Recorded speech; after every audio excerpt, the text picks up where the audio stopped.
नमस्कार, बहुत स्वागत है आप सभी का। मैं हूं आपके साथ नैना यादव, लेकर हाजिर हूं आक्रमण जिसका डर था वही हुआ, जिसकी आशंका पिछले कई महीनों से पूरी दुनिया को थी। आज उस बारूद ने आग आखिर उगल ही दी। जी हां, मिडिल ईस्ट की धरती पर मिसाइलें बरस चुकी हैं, शहरों में कोहराम मच चुका है और कयामत की शुरुआत हो गई है। और इस महाविनाश की 3 तस्वीरें गवाही दे रही हैं। अब कोई भी पीछे हटने को तैयार नहीं है।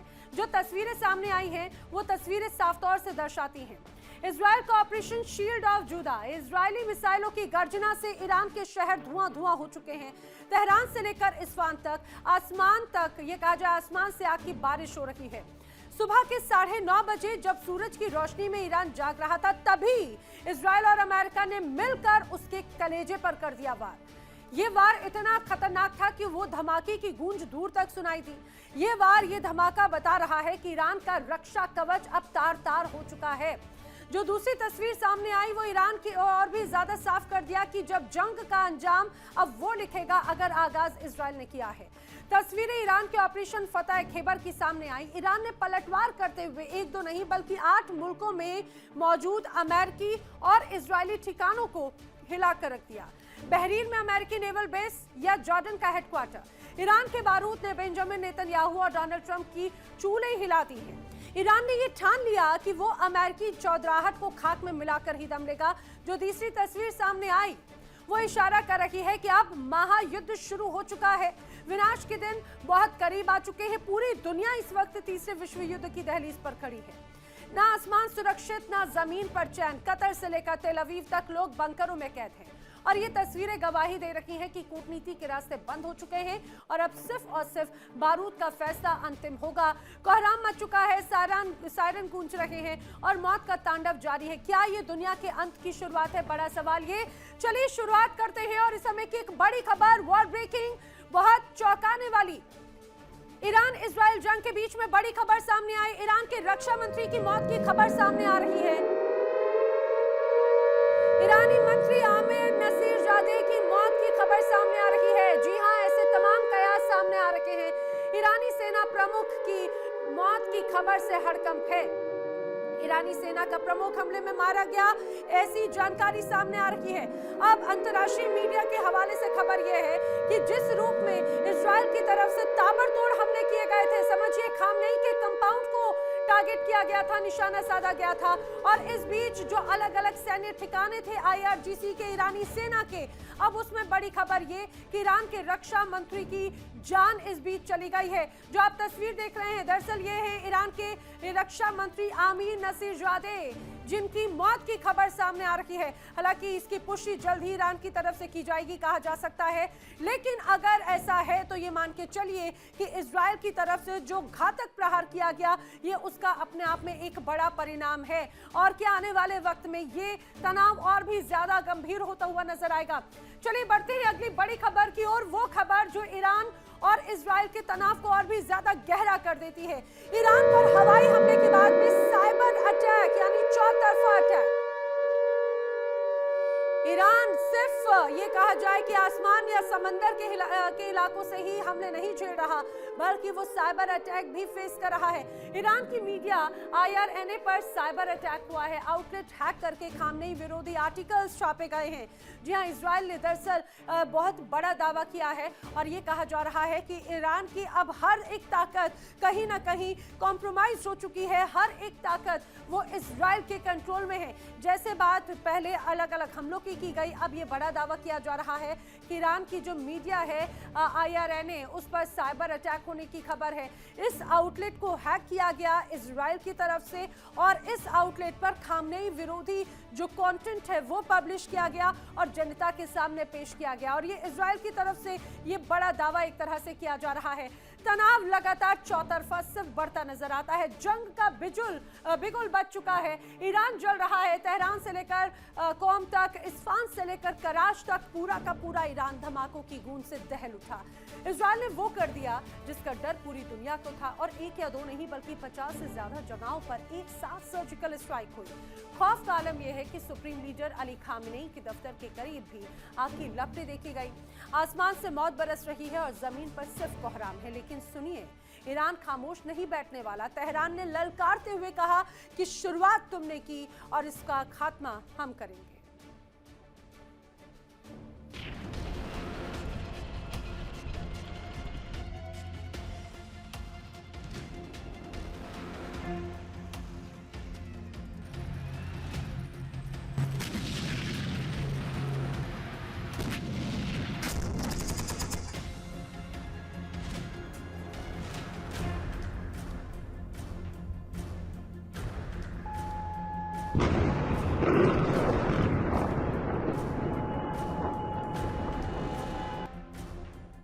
रात का अंधेरा नहीं बल्कि दिन के उजाले में हुआ है सबसे बड़ा प्रहार।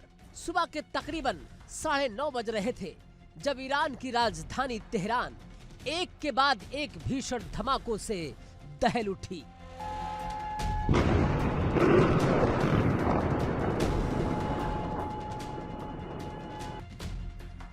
सूरज की रोशनी में आसमान काला हो चुका है और शहर के कोने कोने में सिर्फ चीख पुकार है। इजराइल ने वक्त और जगह दोनों चुनकर ईरान के कलेजे पर वार किया है।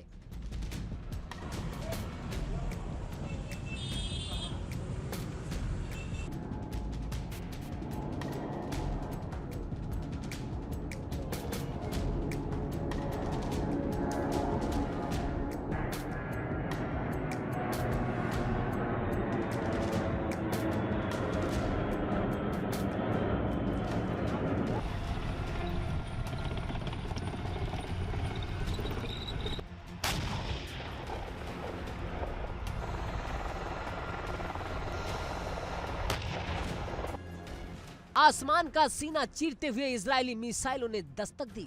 एक के बाद एक तकरीबन 50 से ज्यादा धमाके। ऐसा लगा जैसे ईरान की धरती का सीना फट गया हो। तेहरान की सड़कों पर अफरा तफरी है। लोग जान बचाने के लिए बंकरों की तरफ भाग रहे हैं। सिर्फ राजधानी ही नहीं, इस्फहान के न्यूक्लियर ठिकानों से लेकर केरमन शाह के मिलिट्री बेस तक इजराइल और अमेरिका के लड़ाकू विमानों ने ईरान के रक्षा कवच को तार तार कर दिया। सबसे चौंकाने वाली खबर तो यह है कि धमाकों की गूंज सुप्रीम लीडर के दफ्तर के गलियारों तक सुनाई दी। ये हमला नहीं, यह ईरान के संप्रभुता पर सीधा प्रहार है।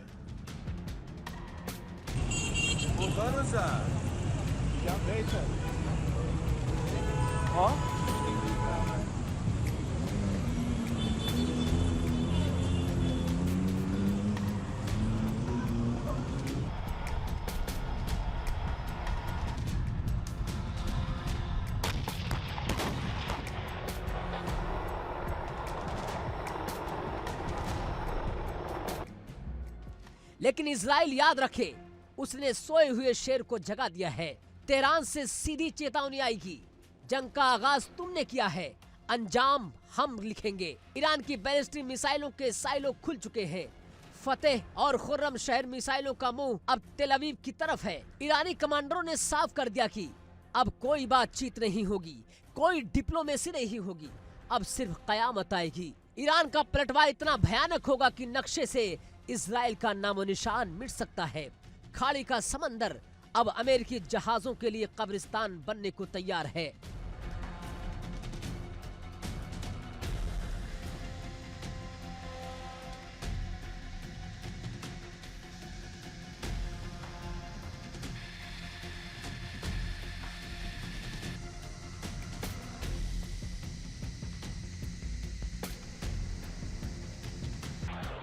ये सिर्फ इजराइल का हमला नहीं है।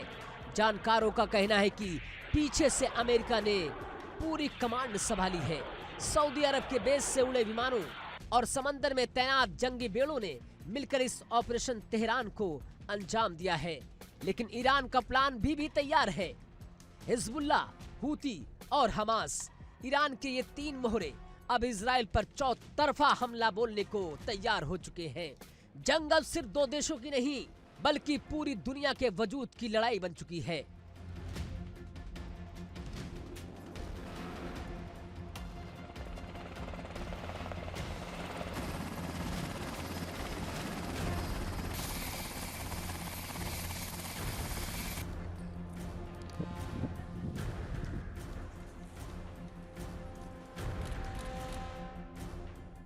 कोहराम मच चुका है। तेहरान की हवाओं में अब सिर्फ बारूद की गंध है। इजराइल ने अपनी चाल चल दी है।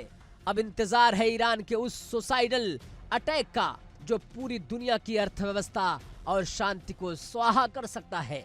जंग शुरू हो चुकी है और जब ईरान जैसा जिद्दी देश मरने मारने पर उतारू हो जाए तो मंजर कितना भयानक होगा, इसका अंदाजा आप लगा सकते हैं।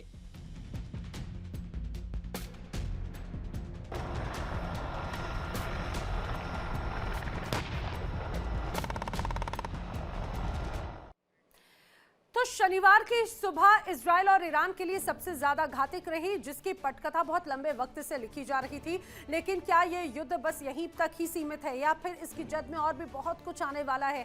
करेंगे चर्चा। खास मेहमानों का पैनल मेरे साथ में कनेक्ट हो रहा है। आइए जल्दी से आपको उनसे मिलवा देती हूँ। मेरे साथ में मौजूद हैं रक्षा विशेषज्ञ retired wing commander Alok Sahay, रक्षा विशेषज्ञ के तौर पर retired captain Asha Shinde Alagappa, retired colonel S K Malik बतौर रक्षा विशेषज्ञ मेरे साथ में कनेक्ट हो रहे हैं। अमेरिका से वरिष्ठ पत्रकार अहमर मस्तिकान और साथ ही साथ ईरानी विशेषज्ञ मौलाना असलम रिजवी। आप सभी का इस चर्चा में बहुत स्वागत है। मैं लेकिन अपने दर्शकों को यह भी बताती चलूं, इस चर्चा की शुरुआत करने से पहले इजराइल ने जिस तरह से ईरान पर आज सुबह बड़े हमले किए, उसमें बड़े दावे किए जा रहे हैं। ईरान के रक्षा मंत्री की मौत से जुड़े हुए जानकारियां सामने आ रही हैं और बड़े ऑफिशियल्स की भी जान जाने की खबर इस बीच सामने आ रही है। चर्चा की शुरुआत मौलाना असलम रिजवी जी आप ही से करना चाह रही हूं। जरा आप ये समझाइए कि आज सुबह से अभी तक जो तस्वीर सामने आई, क्या वो अभी थमी या फिर विध्वंस और भी ज्यादा बढ़ता हुआ नजर आ रहा है? क्या अभी भी वहां पर हमले हो रहे हैं? बहुत बहुत शुक्रिया आप तमाम पैनल में मौजूद लोगों को और नैना मैडम आपको भी कि बहुत अच्छे से आप ये प्रोग्राम आगे बढ़ाती हैं। इससे पहले भी मैं आपके प्रोग्राम में शिरकत कर चुका हूं और बहुत ही मेरा अच्छा अनुभव था, तजुर्बा था। एक दीवाना पूरी दुनिया के ऊपर इस वक्त खतरा बना हुआ है, जिसके पास कोई सेंस नहीं है। मुझे ये खबर ये भी मिली कि खुद यूरोप के बहुत से मुल्कों ने इस दीवाने को ये समझाया था कि ईरान पर अटैक न करो। ईरान के लोग बहुत ज़्यादा ज़िद्दी हुआ करते हैं और वो मरने और मारने दोनों में विश्वास रखते हैं, क्योंकि उन्हें मालूम है कि अगर हमारी खुद मुख्तारी पर, संप्रभुता पर अगर कोई अटैक करेगा तो हम उसे बर्दाश्त नहीं करेंगे। और आपने ये देखा कि जनेवा तक में जो टॉक हुआ, जो मुज़ाकरात हुए, जो बातचीत हुई, उसमें अमेरिका ने एक ही शर्त लगाई कि तुमको हमारी बात माननी पड़ेगी। ये तो मैडम एक तरह से जुल्म है। मौलाना असलम जी, ये जिस दीवाने की आप बात कर रहे हैं, दीवाना ईरान का पड़ोसी है या फिर दुनिया की सुपर पावर आपके लिहाज से? दुनिया की सुपर पावर तो है, लेकिन ईरान ने उसे सुपर पावर नहीं माना, इसलिए उसने जो है ईरान पर इजराइल के जरिए, यानी बाप और बेटे ने मिलकर ये ईरान पर हमला किया। लेकिन आपके पैनल में इतने अच्छे अच्छे लोग बैठे हुए हैं, मैं इन सब को सलाम करता हूँ, सैल्यूट करता हूँ। बहुत अच्छा ये लोग बोलते हैं। आज ये भी आपको बताएंगे कि ईरान एक अकेला मुल्क है जो 47 ईयर्स से, जब वहाँ पर क्रांति आई इमाम खुमैनी की क़यादत में, उनकी रहबरी में, जब वहाँ पर मोहम्मद रज़ा पहलवी को, वहाँ जो 2500 साल शहनशाहियत थी, उसको इमाम खुमैनी ने हटाया और हुकूमत कायम की। उस वक्त से लेकर आज तक अमेरिका मुख्तलिफ बहानों से ईरान पर अटैक कर रहा है और बहाने भी ऐसे कि इंसान को हंसी आती है। जैसे उसने टॉक से पहले ये कह दिया कि अगर ईरान ने हमारी बात नहीं मानी तो हम हमला करेंगे। आप फैसला कीजिए। माशाल्लाह विद्वान लोग, पढ़े लिखे लोग, एजुकेटेड लोग बैठे हुए हैं। जब किसी से कोई बात होती है तो बात करने के पहले क्या ये कहा जाता है? इंसाफ से बताइए। यानी कि ये इसको ऐसे समझा जाए असलम रिजवी जी कि वो सिर्फ एक फॉर्मेलिटी भर थी।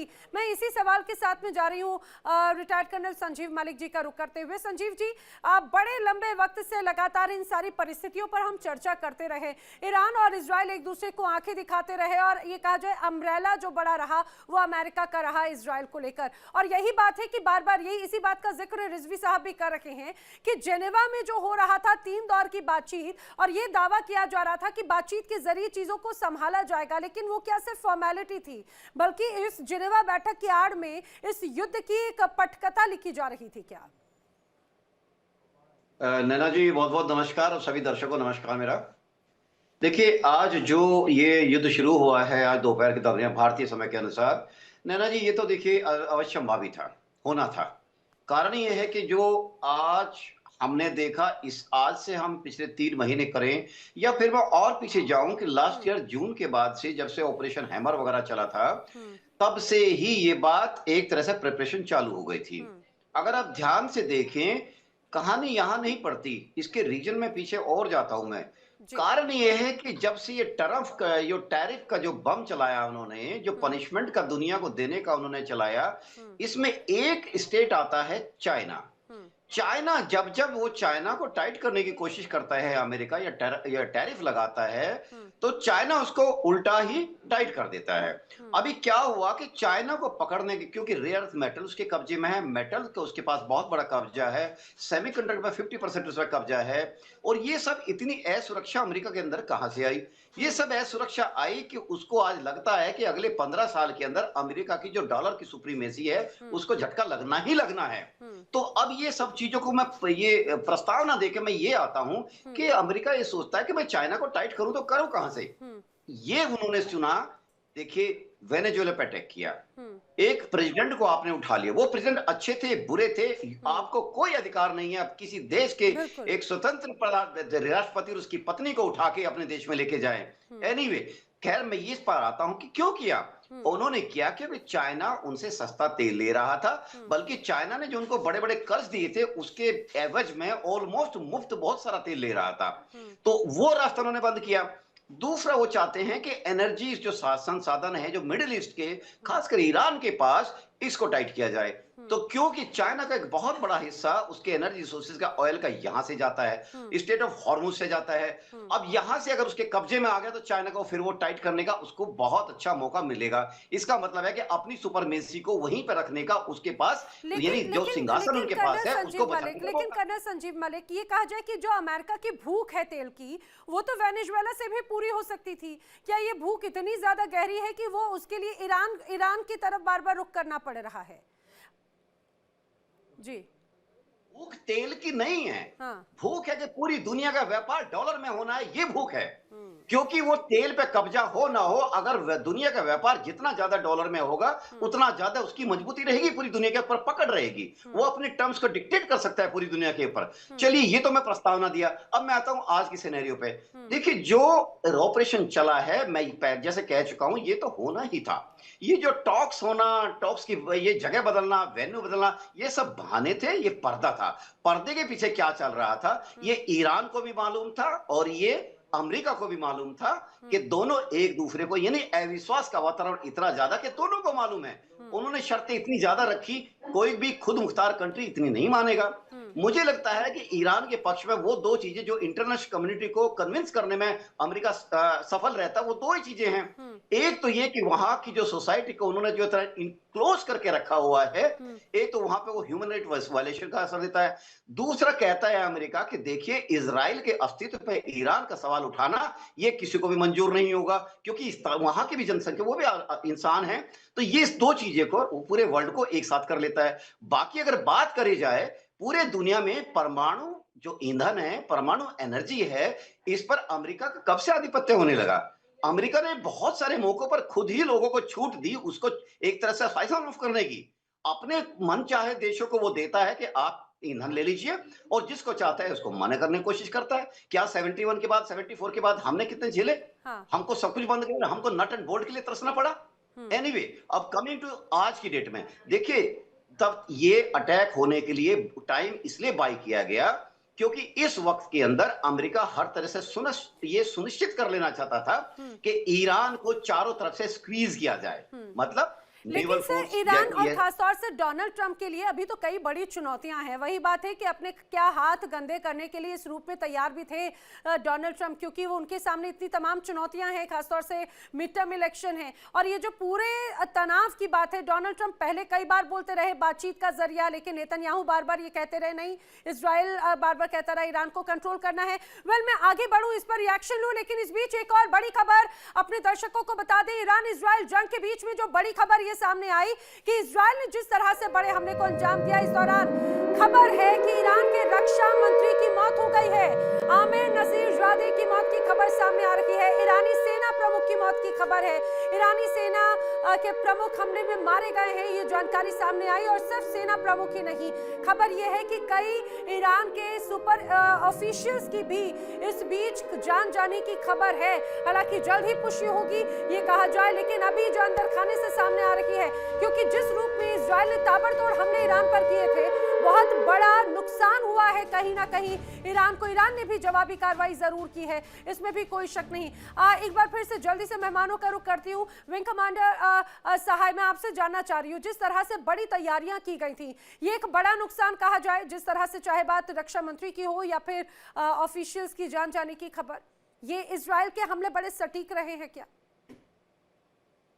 जी हाँ नैना जी, देखिए इजराइल और अमेरिका का जो भी आक्रमण हुआ है, जो फर्स्ट वेव ऑफ अटैक हुआ है, वो सिर्फ ईरान के लीडरशिप पे हुआ है और कुछ एयर डिफेंस सिस्टम पे हुआ है। क्योंकि अभी भी ये ऑल आउट अटैक इजराइल और अमेरिका ने नहीं किया है। ये जो सेंट्रल कॉन्सेंट्रेटेड स्ट्राइक्स हैं, इसमें सिर्फ लीडरशिप को अभी मारा जा रहा है और एयर डिफेंस सिस्टम कुछ को मारा गया। जैसे करमनशाह जो है पश्चिमी ईरान में एक जगह, वहां पर उनका एक बहुत ही एडवांस एयर डिफेंस सिस्टम था SA-65, उसको तबाह किया गया है। तो अभी इजराइल और अमेरिका की तरफ से जो हेवी बॉम्बिंग है, न्यूक्लियर साइट्स पर कोई अटैक नहीं हुए हैं, मिसाइल अंडरग्राउंड जो इनकी मिसाइल सिटी है उस पर अभी आक्रमण नहीं हुआ है। इसी बीच में ईरान ने अपना रिएक्शन दिखा दिया और वो बहुत बौखला करके उसने मिडिल ईस्ट के सारे 7-8 देशों पर उसने आक्रमण कर दिया, जिसमें वो देश भी है जो तटस्थ रह रहा था, वो देश भी हैं जिन्होंने अमेरिका को अपने जमीन और अपने एयर स्पेस को यूज करने से मना कर दिया था। तो ईरान का ये कदम थोड़ा सा आत्मघाती होगा, वो उसके फेवर में नहीं जाएगा, क्योंकि अब धीरे धीरे जो बाकी अरब देश है वो लामबंद होने लगेंगे ईरान के खिलाफ और बातचीत शुरू हो गई है। सऊदी अरेबिया ने UAE के नेता से बात किया अभी। तो ये जो ईरान का कदम है वो अभी बहुत ही स्पोराडिक है और इसके कारण युद्ध का क्षेत्र जो है दायरा काफी बढ़ जाएगा। ये चीज जो है वो इजराइल और अमेरिका के फेवर में जा रही है। ये ईरान ने गलत किया है, ये इजराइल और अमेरिका के फेवर में जाएगा, उसको पूरा सपोर्ट मिलेगा। कुछ ही दिनों के बाद अगर ये मिडिल ईस्ट के देश देखते हैं कि वो भी मारे जा रहे हैं, तो वो फिर अमेरिका के पल्ले में जाएंगे। और जहां तक युद्ध की बात है और जहां तक मोरालिटी बात है, जैसे कि मैं बता रहा हूँ, वो ठीक है, ईरान जो है वो उसके ऊपर आक्रमण करना मोरल रूप से ये गलत चीज है, वो इंडिपेंडेंट राष्ट्र है। लेकिन ईरान में जो सत्ता का स्वरूप था, जिस तरह से वहां के क्रांति के बाद जितना गंदा रूप वहां के शासन का आया, जिस तरह से रिलीजियस फंडामेंटलिज्म का गंदा रूप हमने वहां देखा, जिस तरह से वहां नागरिक प्रताड़ित हो रहे हैं, वहां की औरतें सफोकेटेड फील कर रही हैं, आपने देखा लाखों की संख्या में लोग रोड पर आ गए। लेकिन क्या आलोक सर, बात यह है कि क्या अगर मान लीजिए ईरान में वहां पर डेमोक्रेटिक समस्याएं हैं, तो क्या उसकी जिम्मेदारी सिर्फ ईरान की नहीं है? उसकी जिम्मेदारी क्यों अमेरिका उठाना चाहता है? अमेरिका के घर में खुद इस तरह के तमाम इश्यूज हैं, आखिर उन पे क्यों नहीं इतना फोकस करता? वही बात पाकिस्तान के लिए उसका इतना प्रेम उमड़ता हुआ नजर आता है। जी हाँ, नैना जी, मैं ये कहना चाहता हूं कि मोरालिटी की बात जैसे अभी एक हमारे पैनलिस्ट ने की ना, वो मोरालिटी का ग्राउंड ईरान के पास भी नहीं है। अमेरिका ने इमोरल काम किया है, वो हमेशा करता रहा, ये भी मानता हूं, उसकी भी आलोचना करता हूं, अमेरिका की भी आलोचना करता हूं। लेकिन अमेरिका जो है वो इजराइल की लड़ाई लड़ रहा है, आप ये ध्यान दीजिए। ये जो अभी जो टॉक्स चल रहे थे, 3 राउंड्स ऑफ टॉक में, उसमें ऐसी खबरें आने लगी कि शायद अमेरिका अब ये मानने को तैयार हो जाए कि न्यूक्लियर एनरिचमेंट पर अगर एग्री हो जाता है ईरान, तो उसको वो रोक देगा और जो अंतरराष्ट्रीय जो पर्यवेक्षक है उनको आने की अनुमति दे देगा, तो शायद ये एक्ट हो जाए। इससे इजराइल को बहुत बड़ा खतरा है, क्योंकि इजराइल ये मानता है और अमेरिका भी इस बात को मानता है कि जिस तरह से मिसाइल्स का जखीरा ईरान के पास खड़ा हो गया और बिल्कुल। ईरान जिस तरह से सार्वजनिक पटल पर बार बार बोलता रहा है कि उसका एकमात्र उद्देश्य है ईरान को विश्व के नक्शे से मिटाना, इजराइल को विश्व के नक्शे से मिटाना, तो ये इजराइल के एग्जिस्टेंस का सवाल हो गया है। इजराइल को सबसे बड़ा लेकिन खतरा सर है कि यही तो बात है कि एग्जिस्टेंस के चक्कर में और अपनी ईगो क्लैशेस के चक्कर में वहां के जो आम जनता प्रभावित हो रही है। अपने दर्शकों को यह भी बता दें कि इजराइल ने जिस तरह से हमले किए थे, उन हमलों में कई मासूम बच्चियों की भी जान गई है।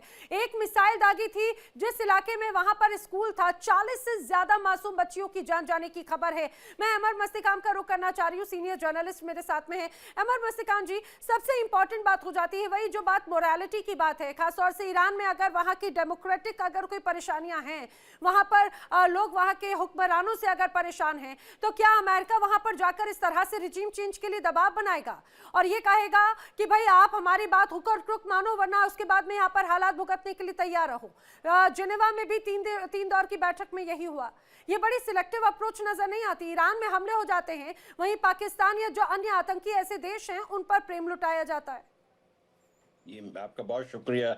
देखें, ये जो अमेरिका अपनी बैनुल अक़वामी दादागिरी करता है, इसको कोई हक नहीं है। ये जो निकोलस मैडुरा को जाके अपने कमरे से बीवी के साथ उसके उठा के अगवा करके ले गए, फिर अभी आके ईरान जो उससे 7,000 मील दूर है, इस पे आके अपनी जो पिल्ला जो है इजराइल, उसके दिफा के लिए ये सारा कुछ कर रहा है, बहुत गलत बात है। मैं आपको एक बात बताऊं, देखें, ये जो जितने भी जो मुसलमान मेजॉरिटी मुल्क हैं, उनमें इस वक्त सब में ज्यादा यहूदी किस मुल्क में है?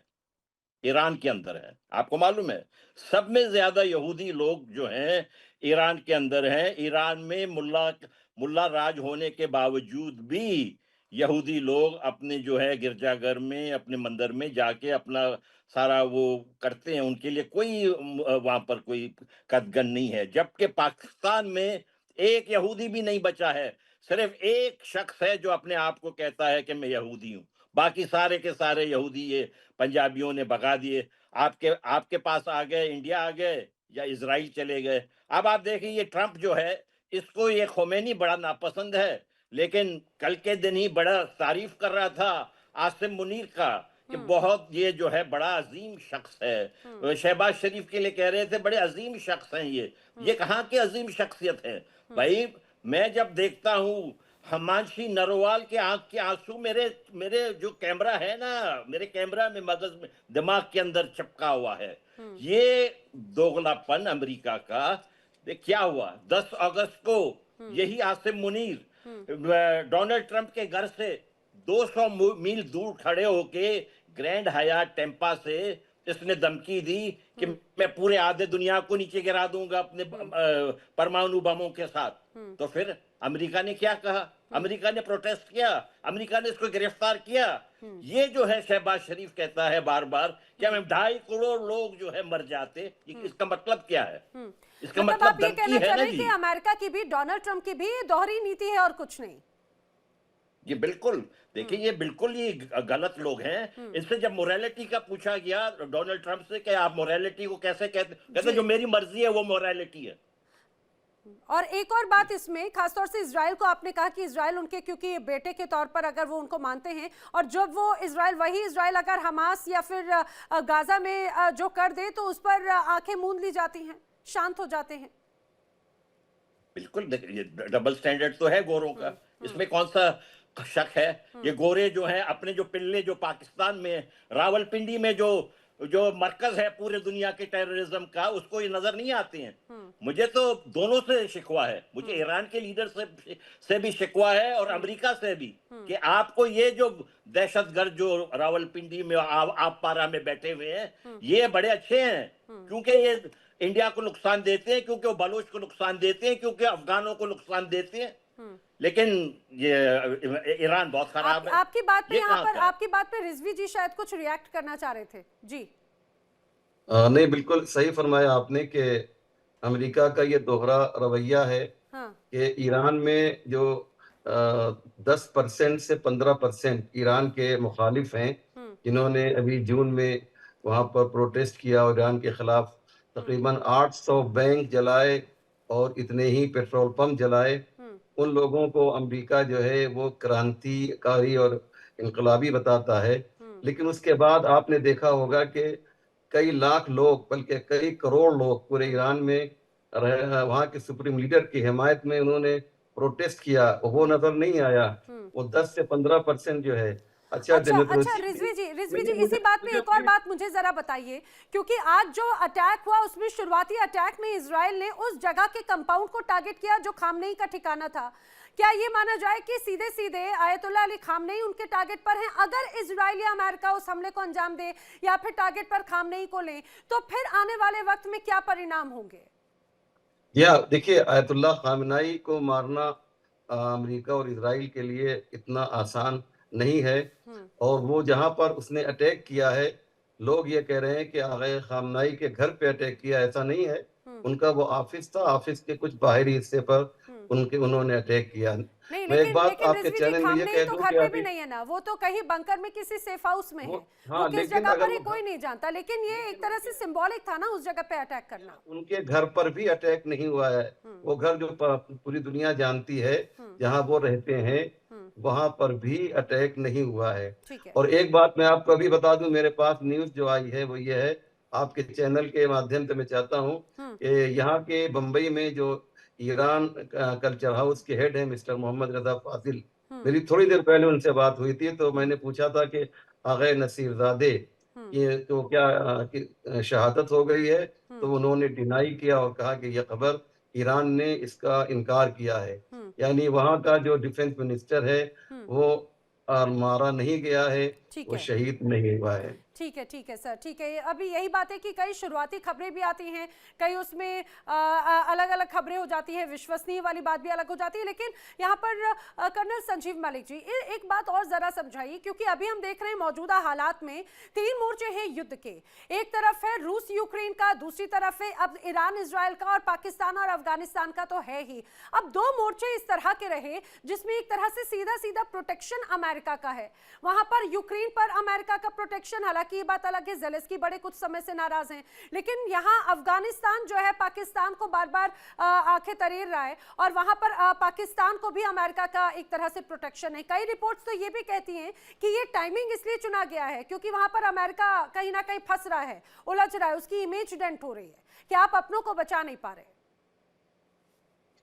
नैना जी, जब देखिए कोई भी मिलिट्री ऑपरेशन होता है ना, उसके लिए टाइमिंग बहुत इंपॉर्टेंट होता है। सरप्राइज, डिसेप्शन, 2 ऐसे एलिमेंट होते हैं कि जो आपके ऑपरेशन की सक्सेस को तय करने में बड़े महत्वपूर्ण होते हैं।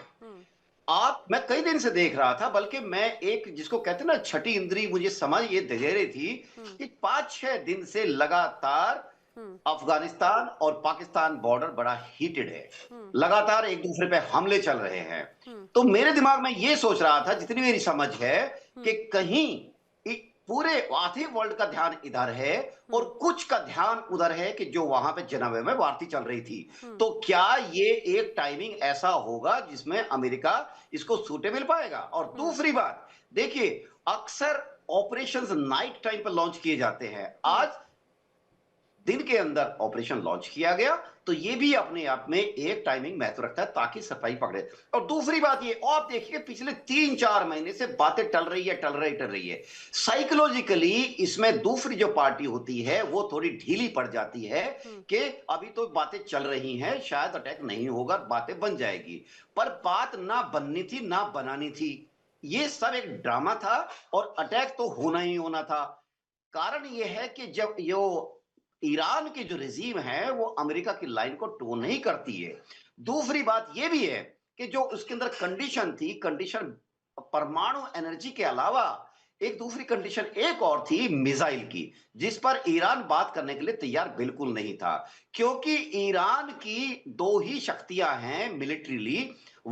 एक तो यह है कि उसकी जो ग्राउंड फोर्सेस हैं जो देश के अंदर है, उस पे तो किसी बाहरी देश का वश चल नहीं सकता। दूसरी इसको टेक्नोलॉजिकल जो उसका स्ट्रेंथ है वो है उसकी मिसाइल्स, और थोड़े उसके बाद सबसेट है उसका ड्रोन। तो ये सब चीजें पे अमेरिका चाहता था कि साइन करे, उसको मालूम था ईरान कभी नहीं साइन करेगा। एक और चीज आती है, वो ये चाहता था कि आप हुती, हिजबुल्लाह और आप जो हमास है आप इनको डिसआर्म करें, इनको लिटरली डिसबैंड करें।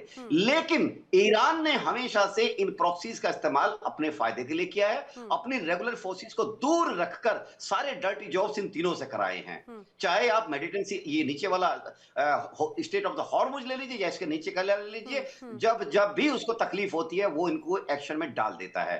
अब इन पे ईरान जो उसके लिए एसेट रहे हैं, ईरान इस पे कैसे कंप्रोमाइज करे, कैसे साइन करे अपने वारंट पे, तो ये सब चीजें साफ साफ दिख रही थी। क्योंकि हम जितनी हमारी समझ रखते हैं जियोपॉलिटिक्स में, हमको साफ साफ समझ आ रहा था कि ये सिर्फ एक आईवाश है और टाइम बार्गेन कर रहे हैं दोनों पक्ष। इसमें कोई शक नहीं सर, इसमें कोई शक नहीं। देखिए जिनेवा में जो बैठक हो रही थी उसमें बार बार एक तरह से दबाव बनाने की कोशिश भी की जा रही थी। और मैं इस बीच अपने दर्शकों को ये भी बताऊं, यहाँ पर जिस तरह से रिजवी जी बात कह रहे थे कि खास तौर से अभी खबरें अलग अलग रूप में कही जा रही हैं, इवन कुछ ऐसी इजराइल की तरफ से दावे किए गए कि जो हमले किए गए उसमें खामनेई के बंकर को भी टारगेट किया गया था। लेकिन इस बात की अब एक तरह से कहा जाए पुष्टि की है खुद ईरान के जो फॉरेन मिनिस्टर हैं अब्बास अराक्ची, उन्होंने कहा कि आयतुल्लाह अली खामनेई बिल्कुल पूरी तरह से ठीक हैं। और दूसरी तरफ ये खबर आई कि बहुत ही जल्द आयतुल्लाह अली खामनेई वो एक पब्लिक मंच से या ये कहा जाए पब्लिक फोरम से अपनी बात भी पहुंचाएंगे। लेकिन इस बीच एक और बड़ी खबर मैं अपने दर्शकों को बताती चलूं, आक्रमण की बड़ी खबर यह है ईरान और इजराइल के बीच तनाव की, कि जंग के बीच में टॉमहॉक मिसाइल से भी ईरान पर हमला हुआ है। कुर्दिस्तान के रास्ते ईरान पर यह हमला हुआ। इस हमले से ईरान के कई शहरों में तबाही है। टॉमहॉक मिसाइल याद करिए, ये है अमेरिका की सबसे बड़ी ताकत। वही टॉमहॉक मिसाइल जिसे यूक्रेन बार बार मांग रहा था रूस को डैमेज करने के लिए। लेकिन ये तस्वीरें पहले आप देखते चलिए। यहाँ पर जिस दौरान सुबह जब हमले हुए तो पूरा का पूरा नीला आसमान काले धुएं से भर गया। जो लोग वहां पर थे, लोग सकते में थे, आनन फानन में थे, लोगों को समझ में नहीं आ रहा था कि क्या करें, क्योंकि अचानक से आसमान के ऊपर से मिसाइलें गरजते हुए नजर आई, ड्रोन गरजते हुए नजर आए। और अब बड़ी खबर ये सामने आई है कि जिस तरह से टॉमहॉक मिसाइल का इस्तेमाल किया गया, ये अपने आप में इस युद्ध की तीव्रता को दर्शाता है। विंग कमांडर आलोक सहाय जी, जरा ये बताइए, टॉमहॉक मिसाइल जो अमेरिका की बड़ी ताकतों में से एक माना जाता है, अगर उस टॉमहॉक मिसाइल का इस्तेमाल इजराइल ने किया है, यानी कि ये तो पुष्टि है पूरी तरह से कि भले ही चेहरा या कंधा एक तरह से इजराइल हो, लेकिन असल में हमला करता जो है वो तो अमेरिका है। ये टॉमहॉक मिसाइल का इस्तेमाल कितना घातक है सर इस युद्ध में? देखिए, टॉमहॉक मिसाइल अपने प्रिसीजन स्ट्राइक के लिए मशहूर है। काफी प्रिसाइज इसके अटैक होते हैं और सबसे उन्नत किस्म के मिसाइल में इसकी गिनती होती है। और इजराइल इसका इस्तेमाल करेगा, बिल्कुल सिर्फ वही नहीं करेगा। अभी आपने देखिए रैप्टर जो है F-22 उसको भी इजराइल में पोजीशन कर दिया है अमेरिका ने, तो वहां से वो भी इस्तेमाल करेगा। तो ये युद्ध बड़ा भयंकर होने वाला है। अभी तो ये शुरुआत है, ये झांकी है। जैसे ईरान ने भी बोला है कि अभी तो हमने कबाड़ वाले मिसाइल इस्तेमाल किए हैं, और बिल्कुल सही है। उसके जो बड़े अभी उन्नत किस्म के मिसाइल हैं, अभी उसने उसका इस्तेमाल नहीं किया है। हाइपरसोनिक मिसाइल का इस्तेमाल नहीं किया है, और भी कई उन्नत किस्म के मिसाइलों का इस्तेमाल नहीं किया है। उसी तरह से अमेरिका और इजराइल ने भी अभी फुल स्केल अटैक नहीं लॉन्च किया है। अभी उनका टारगेट यह है कि वो ईरान की जनता को अपने साथ लेके चलना चाहते हैं, और सिलेक्टेड टारगेट्स जो है उनके लीडरशिप और उनके मिलिट्री लीडरशिप लेकिन और मिलिट्री इंस्टॉलेशन। क्योंकि जिस रूप में अभी ये तस्वीर भी जो हम देख रहे हैं, ये पब्लिक प्लेस है, ये कोई आर्मी के ठिकाने नजर नहीं आ रहे। और ऐसा हाल ही में आज दिन में भी खबर सामने आई कि स्कूल पर मिसाइल गिरी, वहां पर 40 से ज्यादा बच्चियों की जान गई। कुछ रहवासी इलाकों में, कुछ चौराहों पर, अगर ये तो तमाम पब्लिक प्लेसेस हुई, तो ये क्या मैसेज है? क्या डराने की कोशिश है? नैना जी, सिर्फ ये मिनाब में जो स्कूल है ना, उस पर जो आक्रमण हुआ है वही एक गड़बड़ है। और उसमें 40 ही नहीं, करीब 57 बच्चियां के हाथ मारे जाने की खबर है। वो कैसे हुआ, क्या हुआ, मिस आइडेंटिफिकेशन ऑफ टारगेट था या क्या है, ये तो बाद में खबर आएगी। लेकिन बाकी सभी जगहों पे कहीं भी सिविल कैजुअलिटी, सिविल वाले जगह पर अटैक नहीं किया है अभी फर्स्ट वेव में। और आप देखिए कि बार बार अभी इजराइल के प्राइम मिनिस्टर की तरफ से ये घोषणा की गई ईरान के नागरिकों के लिए कि आप जो है मिलिट्री एरिया जो है उनसे, अब मिलिट्री इंस्टॉलेशन से, मिलिट्री बेसिस से अलग हो जाइए।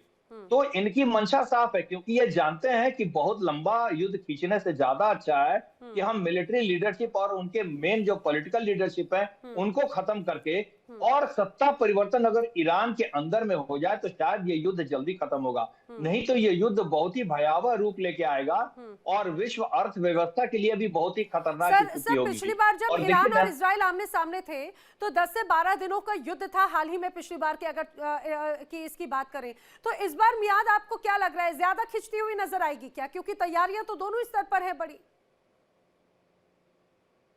मेरे से पूछ रही है नैना जी? जी हाँ जी, हाँ जी, हाँ जी जी नैना जी, देखिए ये लड़ाई लंबी चलेगी, मेरा जो आकलन है ये बहुत लंबा चलेगा।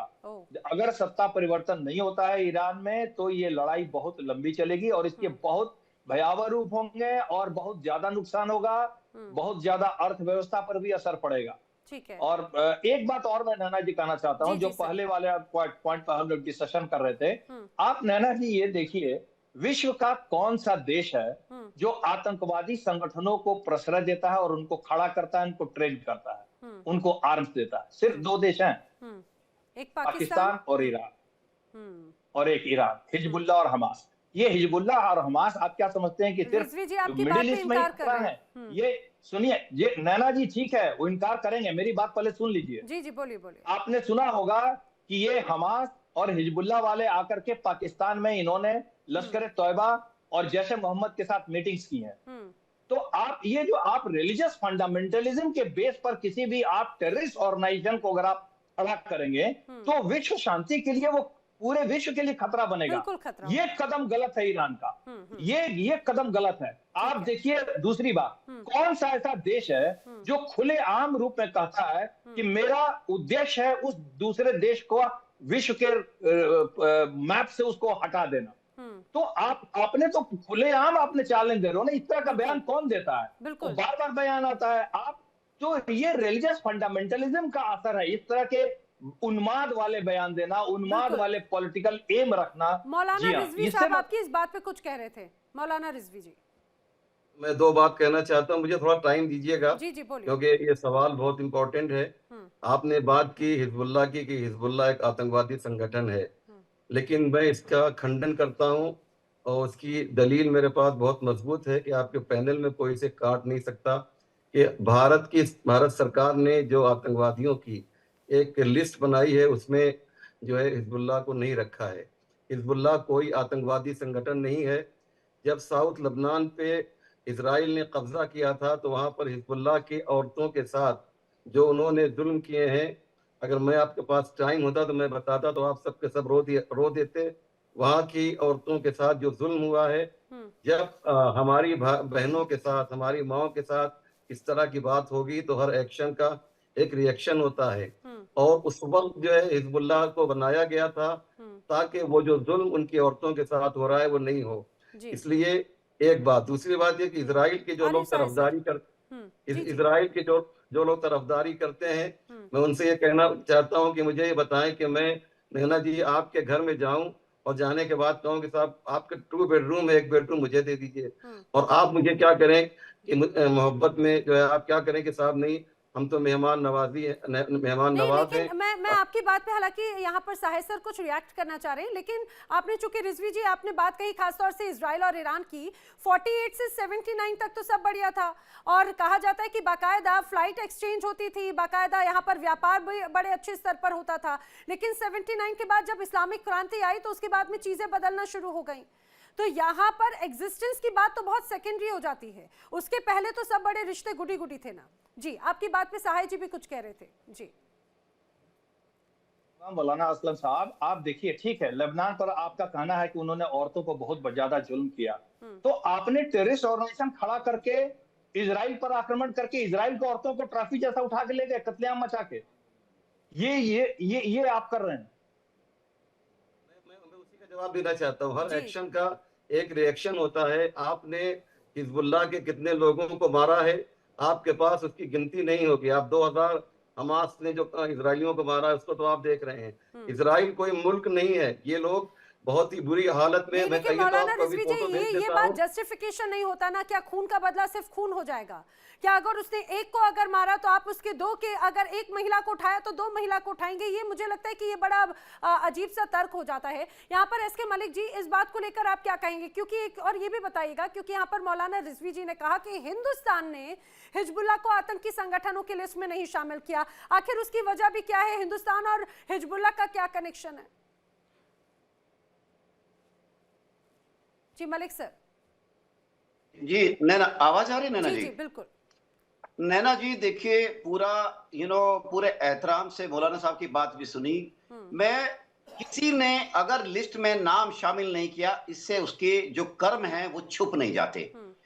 अगर किस पास में किसी एक रीजन के अंदर कोई किसी के साथ नाइंसाफी हुई, इसका मतलब ये नहीं है कि आप उस नस्ल को मिटा दो। जर्मन ने क्या किया? जर्मनी ने, जो जिसका नाम लेते हुए भी जर्मनी आज खुद शर्माता है, यानी हिटलर, हिटलर इनके साथ ही तो किया। ऐसा क्या हो गया? मैं एग्जाम्पल बताता हूं, एक छोटा सा एग्जाम्पल देता हूं। ये किसी के लिए, किसी के खिलाफ मतलब पर्सनली नहीं है।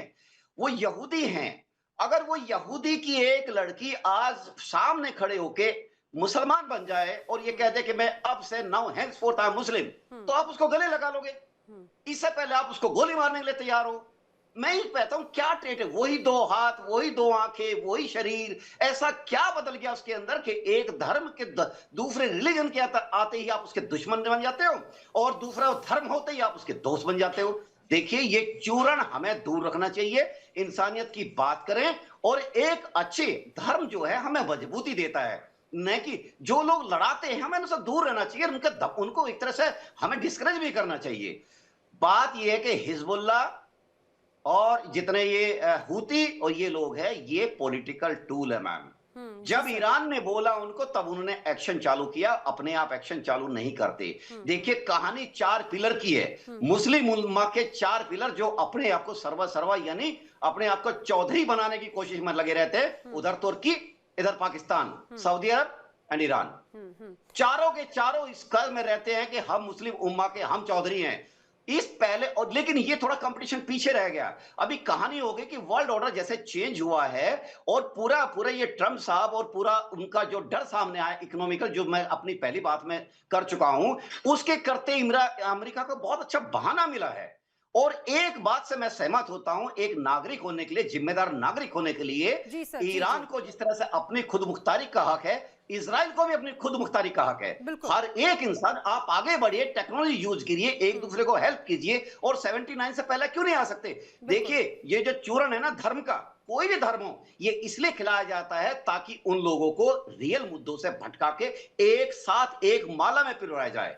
ये इसलिए कट्टरता फैलाई जाती है। हमारे पड़ोस में पाकिस्तान क्या कर रहा है? पाकिस्तान चूरण खिला रहा है सिर्फ उन्माद का, धार्मिक उन्माद का, और उसके खिलाफ ही वो, नहीं तो वहां के लोग इतने अच्छे लोग हैं, कई लोग, मैं उनकी बातें सुनता हूं कि वो लोग तो कहते हैं कि हम इंडिया में आ जाना चाहते हैं, लेकिन जैसे जैसे उनको रिलीजन की लाइन पर डाला जाता है, वो घृणा की ही बातें करेंगे। तो मेरा कहने का ये है कि आप धार्मिकता से ऊपर उठकर इंसानियत के उस पर सोचोगे तो आप जस्टिस, इसमें कोई शक नहीं। अहमर मस्तिकान, अगर उन तक मेरी आवाज पहुंच पा रही हो, अहमर मस्तिकान जी, ठीक है। अहमर मस्तिकान अभी मेरे साथ में नहीं, यहाँ पर मौलाना रिजवी जी कुछ बात कह रहे हैं। जी, जो बात कहना चाहता हूँ, प्लीज मुझे 2 मिनट का टाइम दे दिए, बहुत इंपॉर्टेंट बात है। जी जी। और वो ये है कि ईरान कभी भी यहूदियों का मुखालिफ नहीं है, और जैसा कि हमारे पैनल में हमारे भाई ने ये फरमाया कि इजराइल के बाद सबसे ज्यादा यहूदी ईरान में रहते हैं।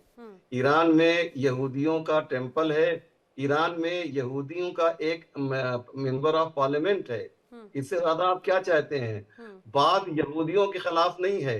ईरान ये कहता है कि जिस तरीके से 48 के पहले इजरायली यहूदी रहते थे, उस तरीके से रहें, फिलिस्तीनियों का उनको हक दिया जाए, न ये कि वहां के यहूदियों को मारा जाए। ईरान यहूदियों से जितना प्यार करता है, उसकी दलील मैंने आपको दे दी है कि एक यहूदी का मेंबर ऑफ पार्लियामेंट, आप भी गूगल कर लीजिए, चेक कर लीजिए, इवन क्रिश्चियन का भी एक मेंबर ऑफ पार्लियामेंट जो है वहां पर मौजूद है ईरान के पार्लियामेंट में। तो मसला किसी धर्म का नहीं है, मसला यह है कि जिस तरीके से फिलिस्तीनियों को आपने बाहर कर दिया और एक छोटी सी जगह उनको आप दे दी, एक छोटी सी पट्टी, और सारी जमीन पे आपने कब्जा कर लिया, ये अत्याचार है, ये जुल्म है। थोड़ा सा आप लोग तो माशाल्लाह पढ़े लिखे लोग हैं, कम से कम इंसानी बुनियाद पे इसको धर्म में, इसमें धर्म कहाँ से आ गया? धर्म की बुनियाद पे तो बात ही नहीं हो रही है। और जहाँ तक ईरान को जो है वो क्या बोलते हैं, आप बोल रही हैं कि 4 में से 1 बनना चाहता है। ईरान 57 मुल्कों में एक शिया मुल्क है, एक मुल्क है वो मुसलमानों का लीडर कैसे बन सकता है? ये भी एक अच्छा, लेकिन एक बात यहाँ पर मुझे ये भी बताइएगा मौलाना रिजवी जी, ठीक है आपने यहाँ पर इजराइल को विलन बनाया, या ये कहा जाए कि गाजा की परिस्थितियों को लेकर आपने इजराइल को लेकर बात कही, लेकिन अगर जो खुद ईरान की जनता बार बार यहाँ पर तानाशाही या जो रवैया है उसको लेकर परेशान रहे, जिस तरह से प्रदर्शन हुए, वो चाहते हैं कि यहाँ पर सत्ता परिवर्तन हो, तो क्या, और खासतौर से खामनेई, अब उनकी उम्र भी इस रूप में हो चुकी है, क्या सत्ता परिवर्तन या फिर वहां के लोगों की आवाज नहीं सुननी चाहिए? क्यों आपने मौका दिया दुनिया के दूसरे देशों को हस्तक्षेप करने का? नैना जी, सत्ता इसका क्या मतलब होता है कि रजा पहलवी को लाना, जो अमेरिका का पिट्ठू है, उसको लाना है सत्ता? अरे तो मुझे एक बात बताइए, क्या सिर्फ 2 ही ऑप्शन है क्या, या अयतुल्ला खामनेई या रजा पहलवी, इसके अलावा ईरान किसी और का है ही नहीं क्या? ईरान में इलेक्शन होता है, इलेक्शन में वहां पर, ये ईरान सऊदी अरब नहीं है, ईरान बहरीन नहीं है, वहां पर जो है ये मसूद पेज़ेशियान जो है वो जो प्रेसिडेंट बने हैं वो इलेक्शन से जीत कर आए हैं। बस यही 2 ऑप्शन है क्या? अगर चुनाव होते हैं तो फिर क्या दिक्कत है? जी मैं 30 सेकंड्स के दोनों रिएक्शन लेती हूँ, लास्ट रिएक्शन। जी मलिक सर। देखिए, जो हमारे ईरानी भाई है बिल्कुल अच्छी बात कर रहे हैं। देखिए, प्रॉब्लम यहाँ नहीं आती है, प्रॉब्लम यहाँ आती है कि जब आप किसी भी सिस्टम को इतना रिजिड बना देते हो कि वहां के बाशिंदे जब तकलीफ में आने लगे तो आप उनके हिसाब से उनकी सहूलियतें अपने ही अंदर बढ़ाइए। हम कहते हैं जो ईरान का रिजीम है, हमारे लिए तो ईरान एक दोस्त कंट्री है, हमारे लिए, हम उनको मदद कर रहे हैं, वो हमको मदद कर रहा है। बात ये नहीं है, बात ये है कि देखिए वहां पे अभी इतनी ज्यादा मौतें हुई हैं और जहां तक खबरें हैं मतलब विभत्स तरीके से गोलियां मारी गई हैं सुनने को। खैर एनीवे मैंने देखी नहीं है, लेकिन जो मैं स्टडी करता हूं मैं उसके दम पे बोल रहा हूं। आप वहां की जो लोग चाहते हैं, थोड़ी आजादी चाहते हैं, आप उनको दीजिए, और ये आपके वहां की जो फिलहाल रिजीम है उनके पक्ष में जाएगी ये चीज। तो यहाँ पर इतना रिजिड होकर अपने लोगों को इतना पनिश करना ये भी अच्छी बात नहीं है, बिल्कुल भी अच्छी बात नहीं है। मैं अभी भी कह रहा हूं, इस बात को अच्छी तरह समझिए। क्या इजराइल ने कभी कहा है कि मेरा उद्देश्य है कि ईरान को दुनिया के नक्शे से मिटाना? भले ही ईरान टेररिस्ट ऑर्गेनाइजेशन खड़ा कर रहा है, लेकिन इस तरह के सार्वजनिक बयान इजराइल ने नहीं दिए, ईरान ने दिए लगातार। मैं साथ गिला सकता हूं, आप गूगल पे जाइए आपको मिल जाएगा कि जब से वहां रिवॉल्यूशन हुआ है तब से किस तरह के बयानात वहां से आ रहे हैं। और ये आप देखिए कि इस तरह के जब आप फंडामेंटलिज्म को अख्तियार करते हैं ना, तो आपकी बुद्धि खत्म हो जाती है। आप ऐसे ऐसे रास्ते चुनते हैं जिससे दुनिया आपसे नाराज होती है। वही मुस्लिम इस्लामिक देश आज आपके खिलाफ खड़े हो जाएंगे। आपने, ईरान ने उन देशों पर भी आक्रमण किया जो उसके साथ आज खड़ा था, जिसने अमेरिका को मना किया कि हम अपना जमीन इस्तेमाल नहीं होने देंगे। जो मीडिएट कर रहा था ईरान और अमेरिका के बीच में, उसके ऊपर भी अटैक किया, उसके राजधानी पर अटैक किया, सिर्फ अमेरिकन मिलिट्री सेंटर पर नहीं किया।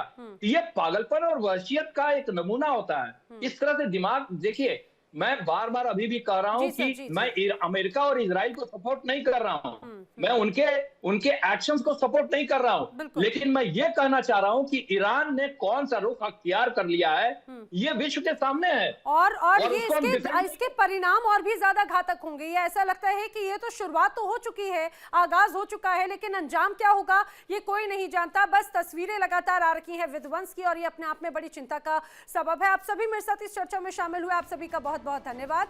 यहाँ पर रुक रहे एक छोटे से ब्रेक के लिए, लेकिन इंडिया डेली पर खबरें आगे भी जारी हैं। इंडिया डेली अब आपकी स्मार्ट टीवी पर भी मौजूद है। इंडिया डेली 24/7 अब आप लाइव देख सकते हैं इन सभी प्लेटफॉर्म्स पर।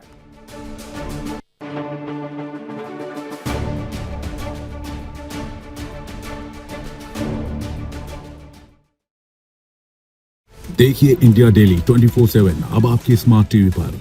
इंडिया डेली मौजूद है सभी डिजिटल प्लेटफॉर्म पर लाइव और लगातार। इंडिया डेली 24/7 हर दिन राष्ट्र को समर्पित।